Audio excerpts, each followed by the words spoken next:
ഇത് മാസ് മോട്ടോഴ്സിൽ നിന്നാണ്. നമ്മുടെ ഹീറോയുടെ പാഷനാണ്, പാഷൻ പ്ലസ് ആണ് വണ്ടി. അതിൻ്റെ എഞ്ചിൻ വർക്കായിട്ട് നമ്മൾ അയച്ചതാണ്. അപ്പോൾ എഞ്ചിൻ വർക്ക് ഓൾറെഡി വാറണ്ടിയിലാണ് നമ്മൾ ചെയ്യണത്. 1 ഇയർ വാറണ്ടിയിൽ ചെയ്യുന്ന വർക്കാണ്. അപ്പോൾ അതിൻ്റെ ഒരു ഡീറ്റെയിൽസ് അപ്ഡേറ്റ് ചെയ്യണം കേട്ടോ. നിലവിൽ നമുക്ക് ക്രാങ്ക് ഷാഫ്റ്റ്, സിലിണ്ടർ കിറ്റ് തുടങ്ങി ക്ലച്ച് ഡിസ്ക് ഐറ്റംസൊക്കെ മാറ്റി, അതുപോലെ ക്യാം ചെയിൻ കിറ്റ് എല്ലാം മാറ്റിയിട്ടാണ് നമ്മൾ റീസെറ്റ് ചെയ്യണത്. അപ്പോൾ നമുക്ക് ക്രാങ്ക് ഷാഫ്റ്റ് അസംബ്ലി വരുമ്പോഴത്തേക്കും ക്രാങ്ക് ഷാഫ്റ്റ് അങ്ങനെ അതേപോലെ ഫുൾ സെറ്റായിട്ടാണ് വന്നത്. അത് നമുക്ക് വരുന്നത് 3775 രൂപ നമുക്ക് വരണം കേട്ടോ. അത് ലേറ്റസ്റ്റ് മാനുഫാക്ചറാണ് എടുത്തതാണ്. 10/2024 തന്നെയാണ് ഐറ്റം നമ്മൾ പർച്ചേസ് ചെയ്തത്. കാരണം വെച്ചാൽ അത് എടുത്തു പറയാൻ കാരണം വെച്ചാൽ ഇങ്ങനെ ഇരിക്കും തോറും, അതായത് പഴയ സ്റ്റോക്കൊക്കെ ആണെന്നുണ്ടെങ്കിൽ അറിയാലോ മെറ്റലിൻ്റെ ഐറ്റംസാണ്. അപ്പോൾ നമുക്ക് ശരിക്കും പറഞ്ഞാൽ വല്ല തുരുമ്പോ കാര്യങ്ങളൊക്കെ ഉണ്ടെങ്കിൽ അത് കംപ്ലയിൻസ് ഒക്കെ വരാനുള്ള സാധ്യതയുണ്ട്. അപ്പോൾ അതുകൊണ്ടാണ് നമ്മൾ ഐറ്റം പർച്ചേസ് ചെയ്യുമ്പോൾ വണ്ടി കയറിയതിന് ശേഷമാണ് പർച്ചേസ് ചെയ്യുള്ളൂ. ഏറ്റവും ലേറ്റസ്റ്റ് സ്റ്റോക്കാണ് നമ്മൾ എടുക്കുകയും ചെയ്യുള്ളൂ. അതേപോലെ തന്നെ സിലിണ്ടർ കിറ്റ് വരുമ്പോഴും നമുക്ക് 2250 രൂപ നമുക്ക് സിലിണ്ടർ കിറ്റ് വരാം. അതും 10ാം മാസത്തെയാണ് നമ്മൾ എടുത്തത് കേട്ടോ. ഏറ്റവും പുതിയ അപ്ഡേഷൻ വന്ന് എടുത്തത്.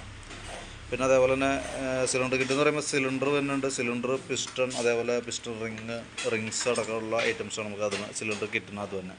പിന്നെ നമുക്ക് 1-2 ഐറ്റംസ് നമുക്ക് ലെയ്ത്ത് വർക്കായിട്ട് ചെയ്തിട്ടുണ്ട്. വാൽവ് മാറ്റി നമ്മൾ പുതിയ വാൽവ് ഇട്ടാണ്. അത് നമുക്ക് സീറ്റ് ചെയ്യാനും വാൽവ് ഗൈഡൊക്കെ മാറ്റാൻ വേണ്ടിയിട്ട് ലെയ്ത്തിൽ കൊടുത്തതാണ്. അത് ലെയ്ത്ത് വർക്ക് വന്നതാണ്. പിന്നെ അതേപോലെ തന്നെ ക്യാം ഷാഫ്റ്റിൻ്റെ സൈഡിൽ വന്ന ബെയറിങ്ങുകൾ കംപ്ലയിൻറ്റ് നമ്മൾ പറഞ്ഞിട്ടുണ്ടായിരുന്നു. അപ്പോൾ ബെയറിങ് 2 മാറ്റി പുതിയത് വന്നതാണ്. ഇതാണ് അതിൻ്റെ മാറ്റിയേക്കണ ബെയറിങ് കേട്ടോ. പിന്നെ അതേപോലെ ക്ലച്ച് ഡിസ്ക് സെറ്റ് ചെയ്യുന്ന ഈ അലുമിനിയം വീലാണ് ക്ലച്ച് ബെല്ലെന്ന് പറയും. അതും നമ്മൾ ലെയ്ത്തിൽ ചെയ്തേക്കണം. അപ്പോൾ ഈ 3 വർക്ക് നമ്മൾ ലെയ്ത്ത് വർക്ക് ചെയ്തതാണ്. അത് നമുക്ക് മാറ്റേണ്ട ആവശ്യമില്ല. അത് നമുക്ക് റിപ്പയർ ചെയ്ത് റെഡിയാക്കാവുന്ന അതായതുകൊണ്ട് തന്നെ നമ്മൾ ആ രീതിയിലാണ് ചെയ്തെടുത്തത്. പിന്നെ അത് കൂടാതെ നമുക്ക് എഞ്ചിനകത്തേക്ക് വരുന്ന ഐറ്റംസാണ് ക്ലച്ച് ഡിസ്ക്. അത് നമുക്ക് കിക്കർ സ്ലിപ്പിങ് ഓൾറെഡി കംപ്ലയിൻ്റ് ഒക്കെ പറഞ്ഞതാണ്. തന്നെ നമ്മൾ എഞ്ചിൻ വർക്ക് ഫുൾ വർക്കായിട്ട് ചെയ്യുമ്പോൾ കൂട്ടത്തിൽ നമ്മൾ ക്ലച്ച് ഡിസ്ക് ടൈം എഞ്ചിനൊക്കെ മാറ്റിയിട്ടാണ് റീസെറ്റ് ചെയ്യുക. ക്ലച്ച് ഡിസ്ക് വരുമ്പോഴത്തേക്കും നമുക്ക് വരാമെന്ന് പറഞ്ഞാൽ 392 രൂപ നമുക്ക് അതിൻ്റെ കോസ്റ്റ് വന്നു കേട്ടോ. പിന്നെ അതേപോലെ തന്നെ 135 രൂപ ക്ലച്ച് പ്ലേറ്റ് വരും. പിന്നെ അതേപോലെ എഞ്ചിനകത്ത് വന്ന ടൈം എഞ്ചിൻ കിറ്റായിട്ട് ക്യാം ചെയിൻ കിറ്റ് വരുമ്പോഴത്തേക്ക് നമുക്ക് 450 രൂപയാണ് അതിൻ്റെ കോസ്റ്റ് വരാം. പിന്നെ ഇതൊക്കെയെന്ന് പറഞ്ഞാൽ ഗിയർ ബോക്സിനകത്തേക്ക് വന്ന ബെയറിങ്ങുകളാണ്. ഇത് ഓയിൽ പമ്പ് 335 രൂപ. പിന്നെ അതിനകത്ത് വന്ന ഡബിൾ പിന്ന്, അതേപോലെ തന്നെ ക്ലച്ച് ക്യാമിൻ്റെ സ്പ്രിങ്, ഓറിങ്, നട്ട്, അങ്ങനത്തെ ഐറ്റംസൊക്കെ. പിന്നെ അതിനകത്ത് ഗിയർ ബോക്സിലേക്ക് വന്ന ബെയറിങ്ങൾ തന്നെയാണത്.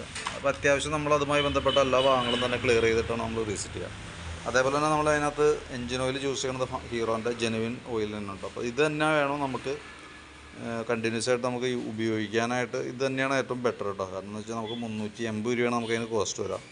ബാക്കി ഇപ്പോൾ ഏതൊക്കെ ബ്രാൻഡ് നല്ല ഓയിൽ ഏതൊക്കെയാണെന്ന് പറഞ്ഞാലും നമുക്ക് ധൈര്യമായിട്ട് വിശ്വസിച്ച് ഒഴിക്കാൻ പറ്റുന്നതെന്ന് പറഞ്ഞു കഴിഞ്ഞാൽ ഹീറോൻ്റെ ജെനുവിൻ പാർട്സ് തന്നെ യൂസ് ചെയ്യുക. അപ്പോൾ കമ്പനി പറയുന്ന മോഡലുകൾ ആ സെയിം ഓയിൽ തന്നെ വേണം നമ്മൾ യൂസ് ചെയ്യാനായിട്ട്.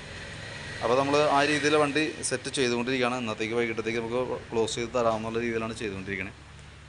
അപ്പോൾ ഇത്രയും വർക്കാണ് നമ്മൾ മെയിനായിട്ട് ചെയ്യുന്നത് കേട്ടോ. പിന്നെ അത് കഴിഞ്ഞിട്ട് നമുക്ക് ആഫ്റ്റർ എൻജിൻ വർക്കിന് ശേഷം നമ്മൾ ആഫ്റ്റർ സർവീസായിട്ട് ചെയ്യേണ്ടത് നമുക്ക് ഫസ്റ്റ് ഒരു ഓയിൽ ഫിൽട്ടർ ക്ലീനിങ് വരും. അത് 1000 കിലോമീറ്റർ അല്ലെങ്കിൽ 1 മാസം, അതാണ് അതിൻ്റെ പീരീഡ്.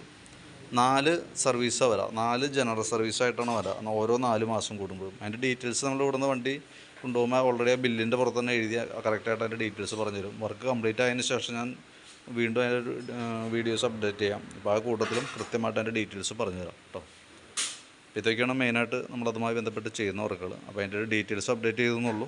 വാട്സാപ്പിലേക്ക് അതിൻ്റെ ഡീറ്റെയിൽസ് ഇട്ടേക്കാം. ഓക്കെ, വർക്ക് കംപ്ലീറ്റ് ആകുമ്പോൾ എന്തെങ്കിലും ഓഫീസിൽ നിന്ന് കോൺടാക്ട് ചെയ്തോളൂ കേട്ടോ.